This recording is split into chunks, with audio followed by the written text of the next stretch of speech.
get to a point where they can actually scale a business. And I think that there's certain people where I think it's something to be mindful of. I think maybe if you're on the borderline and you can muster the follow throughness to let things happen, but obviously in a way of responsibility, but allow things to get built, which takes time and does slow you down in the short term.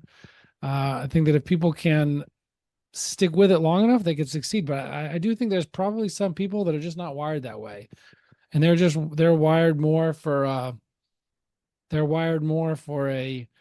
solopreneurship with a few helpers, like where they really are the linchpin of everything, and they can make tons of money that way. They have relatively low expenses because they don't have any high payroll type of people, and I mean, maybe that's just their life. It's a job, sort of. It's you've crossed the risk barrier. I mean, you are responsible for your own income. It's not a job, but it still has many of the qualities of a job, which is that everything depends on you, and you're your own bottleneck.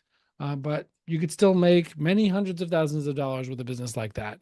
You can make a lot of money that way, and it's going to be capped, but you can make a lot of money that way. And I think some people are just wired that way. But I think in terms of building a scalable business, that's one thing that comes to mind.